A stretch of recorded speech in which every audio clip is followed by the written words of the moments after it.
Question आपका बहुत ही ज्यादा इंपॉर्टेंट है क्योंकि ये बोर्ड्स में आ चुका है। एनसीईआरटी एग्जाम्पल का ये क्वेश्चन है, ठीक है।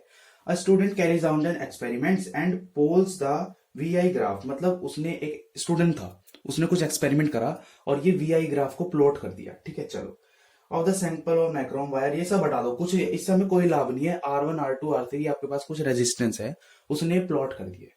ऐसे क्वेश्चन वो करते कैसे हैं ये देख लो। पहले देखो, सबसे पहले तो ऐसे लाइन ड्रॉ कर लिया करो इस तरीके से, या फिर सिंपली दिख भी रहा है तो इस तरीके से आपने लाइन ड्रॉ करी,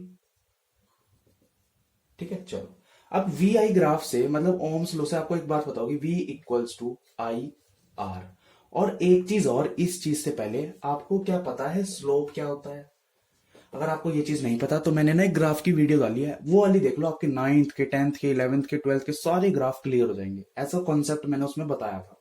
डिस्क्रिप्शन में और कमेंट में पिन कर दूंगा उसको, ठीक है, उसके लिंक को वीडियो के। तो स्लोप क्या होता है? एक्चुअल में स्लोप इक्वल होता है थीटा के, मतलब जिसका थीटा सबसे ज्यादा उसका स्लोप सबसे ज्यादा।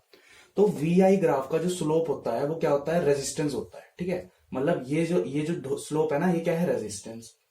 अब रेजिस्टेंस किस पे डिपेंड कर रहा? इस थीटा पे।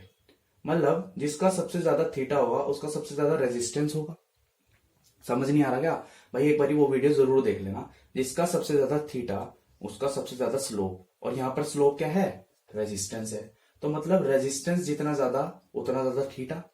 ये बात आपको समझ में आ गई? चलिए, अब आपको एक चीज देखनी है। V equals to I R होता है, जिसका वोल्टेज सबसे ज्यादा उसका रेजिस्टेंस सबसे ज्यादा। देखो, सारा डायरेक्टली प्रोपोर्शनल और इनवर्सली प्रोपोर्शनल का खेल है इसमें, ठीक है।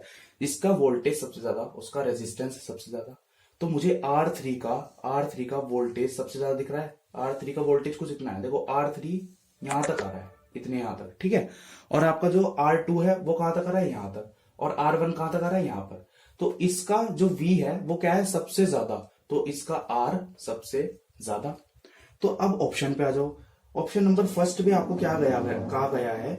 R1 equals to R2 equals to R3। मतलब ये तीनों रेजिस्टेंस इक्वल है? बिल्कुल भी नहीं। तो पहला ऑप्शन आपका क्या हो गया? गलत। दूसरा ऑप्शन देखते हैं, R1 बड़ा है R2 से। देखो R1, अरे R1 तो सबसे छोटा है, तो ये भी गलत। थर्ड वाले पे आ जाओ, R3 बड़ा है R2 से और R2 बड़ा है R1 से। देखो R3 बड़ा है R2 से, R2 बड़ा है R1 से। तो थर्ड वाला ऑप्शन आपका सही है, ठीक है। चलिए,